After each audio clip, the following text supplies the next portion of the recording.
Welcome to the Rum Revival. My name's Arminder, and today I'm going to be blind tasting 6 rum samples from the Transcontinental Rum Line series. Now, if you're not familiar, the brand is an independent bottling series from French retailer, importer, and distributor Maison Whisky. Now, with the exception of one of these rums, these are all single distillery releases, all from different countries. And the plan is that I'm going to taste through each one, share some tasting notes, and at the end, guess what I think each one is. Now, some of it might be easier than others to guess, like I don't think I'm gonna mistake the Panama rum for a Jamaican rum, but hey, I guess anything is possible. Now, some fellow YouTubers have also done tastings of these samples, both Robin over at This Blog Is Neat and Scott over at Different Spirits. You should definitely check out their videos, which I'll link down below in the description.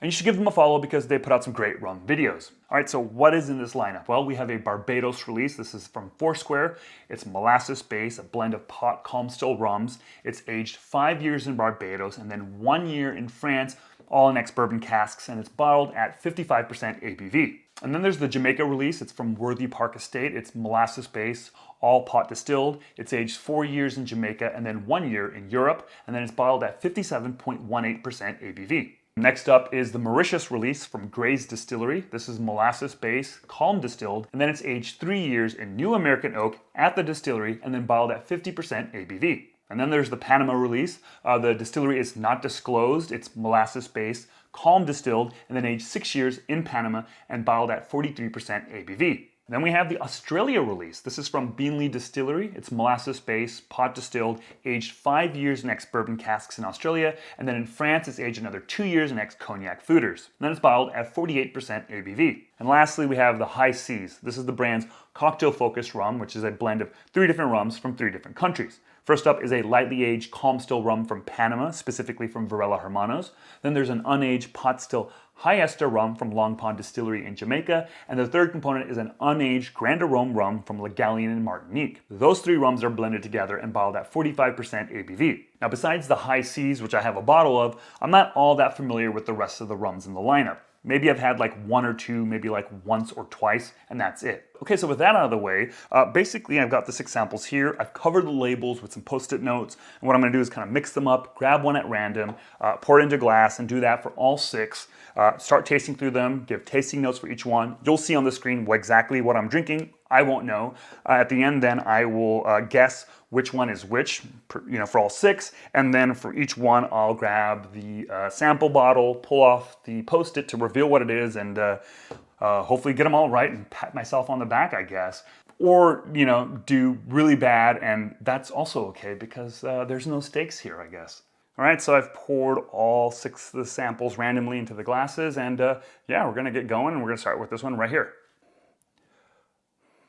Kind of right away, caramel, maybe a little bit of citrus, and maybe I should wait before I've kind of smelled all of them and tasted all of them, but I'm just gonna go with some initial gut reactions and then make some final calls at the end. But it smells like Barbados, just that kind of signature caramel, citrus kind of note. Decent amount of presence on the palate, more of those kind of citrus, caramel notes for sure. Nice, like maybe even slightly salted caramel. Not having had any of the others, feeling pretty bold, and I'm just gonna say, not my final answer, but this feels like it's the Barbados. Okay, let's move on to the second one right here. Ooh, what is going on there? I immediately got like dark red cherries, a little bit of like pencil shavings. Yeah, I mean, I'm definitely getting like darker fruit, like a rich syrup, dark fruit and some syrup. Honestly, it just kind of reminds me of like a really high quality cherry pie. Well, at least that's what it's evoking.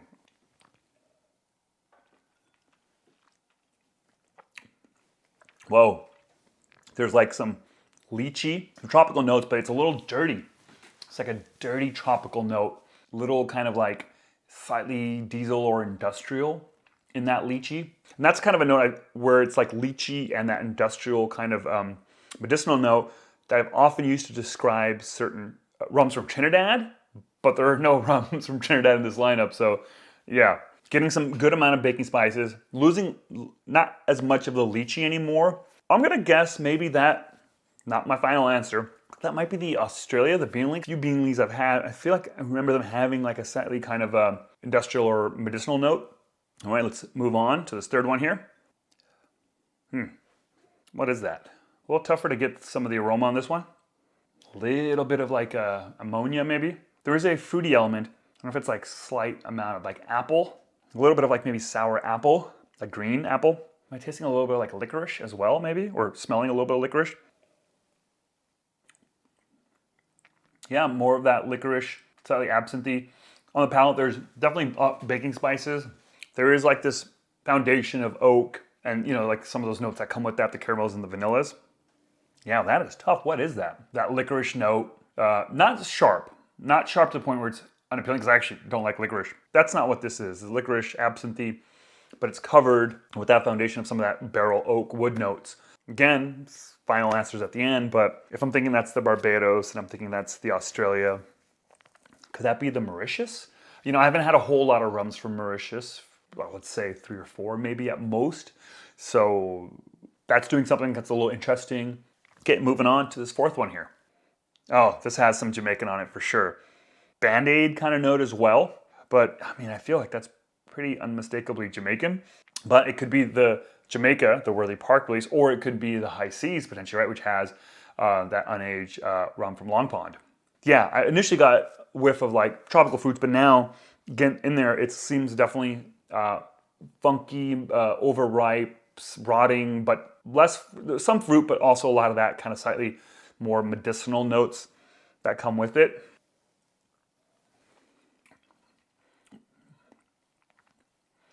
Huh. What is that? Definitely getting medicinal note, but I am getting some of that rotting fruit. It does feel like someone's rubbing a bandage across my tongue a little bit.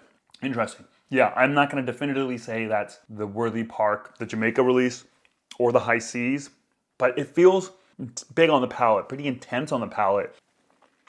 Yeah, definitely an element of some baking spices and some kind of a grilled pineapple here as well. There's even like a little bit of like an allspice note. Okay, let's move on to the fifth one. A little bit of chalk, a little citrus, but this also has some of the more kind of funky, overripe fruit notes. This might be the other of the 2 rums that has Jamaican components in it. Not big and bold, not big and bold in terms of the aroma. It has some of those kind of funky fruit note, a little bit of banana, definitely some rounder elements, some oak maybe. There is some Jamaicanness, but I feel like there's other stuff going on as well. What is it though? I feel like I get a pop of pineapple, allspice, but I'm also getting kind of more of a rounder kind of barrel note as well. God, that's tough. I'm gonna go back to all of these again, but without going back to this one, I'm gonna say that this is the High Seas and this is the Jamaica. Just because I'm not getting a full, you know, I was getting all that medicinal, industrial, kind of more funky, kind of rotten notes here. I'm getting less of that here. So for that reason, I'm gonna say that that's the High Seas. And the last one here, the 6th one, this is some vanilla, a little custardy. There is an element, it's a little brightness there as well, like a, I don't know if it's somewhere between like citrus and ammonia as well. But no, I would say it's more like almost like a High Seas, remember the juice box, the High Seas, and some sort of like citrus flavor version of that. This one has barrel sweetness, but it has a little bit of astringency as well. It's fairly lingering astringency as well. This feels the lightest of all of them, at least on initial first taste, but light in terms of like how it feels on the palate. And after that initial sip, it definitely lighter in taste as well. The finish is light as well. So given that, and given knowing that the Panama is 43% ABV, I'm gonna say that is the Panama. Yeah, this just is fairly straightforward.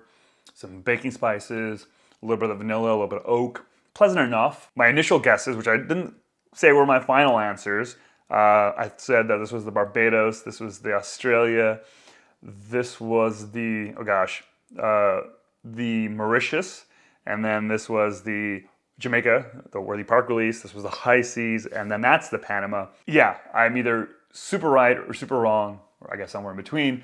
But now, let's actually go back to the rums and retry them, and then I'll give my final definitive answers. All right, let's go back to the first one. Yeah, I gotta say that has to be the Foursquare. Yeah, it just has a little bit of that fruitiness, good amount of that caramel, some amount of like vanilla brown sugar, that kind of citrus note as well. It feels like a nice warm embrace, the rum equivalent of a nice warm embrace. Oh yeah, this was the one that I said like smelled like stewed cherries or like a cherry pie. It's not like super dirty and industrial like a Coroni or certain Trinidad rums and all that, but there's just an element of that. I want to say this is the Australia Beanley. Yeah, I could be totally wrong and watch this be the Panama, but this is really nice. All right, number 3, what did I say this was? Maybe the Mauritius. Oh gosh, what is that? A little potpourri, so more of that floral quality, but then it quickly gets this very kind of unique barrel note. I don't want to say like nutty in that kind of general direction. Given that, and given what limited Mauritius I've had, I'm going to say maybe that's the Mauritius. Moving on to the 4th one, which I said was one of the 2 Jamaicans. I think it might be the Jamaica. Yeah, definitely one of the 2 Jamaicas for sure.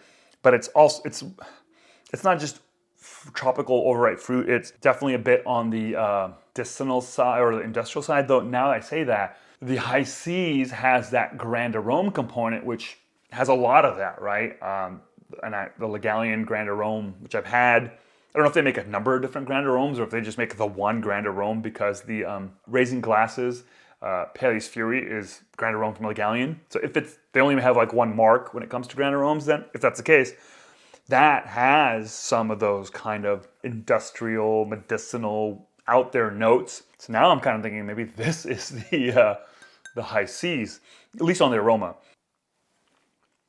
It goes from like grilled banana to Band-Aid. God, it might be the High Seas now. Because I got in my head now the fact that the Grand Arome component has some of that bandage quality to it.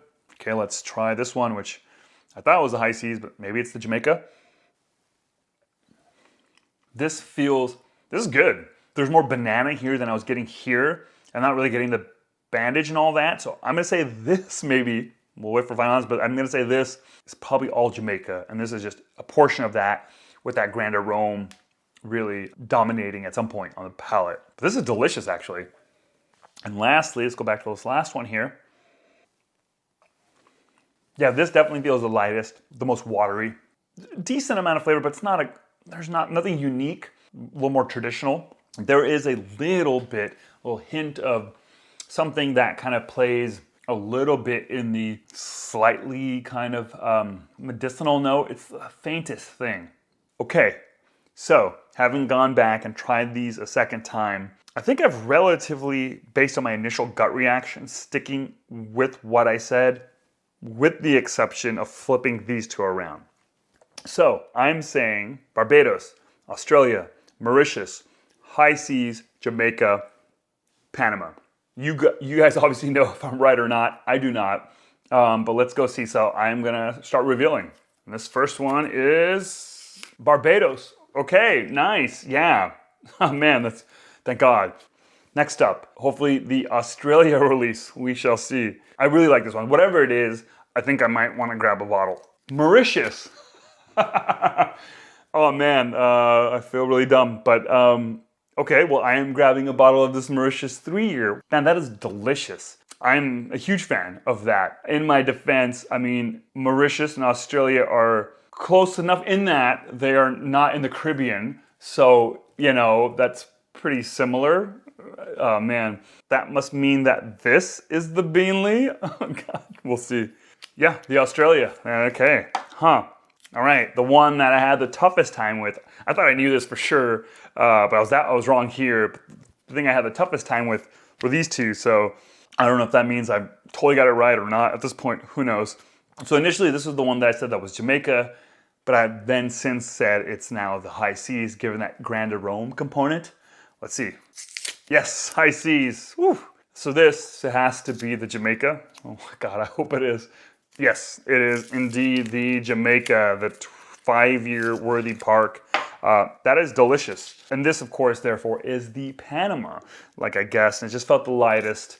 And this was the lightest in terms of ABV as well. Yep, 6 years.